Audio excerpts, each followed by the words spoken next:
dukej utopik edhe qëllimi për të bërë Shqipërinë një lider në shërbimet publike elektronike, gjë që sot është një fakt, ashtu siç dukej utopik edhe besimi ynë se procesin e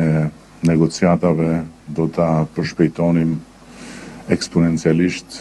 me inteligjencën artificiale, gjë që sot po ndodh, ashtu siç duket sot utopik edhe qëllimi tjetër që të kemi në dispozicion një model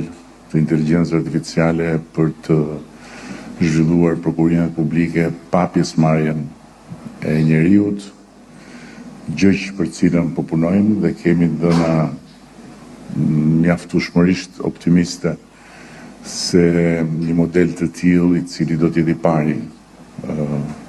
që do të vihet në funksion, besojmë deri tani të paktën me sa kemi parë në Europë.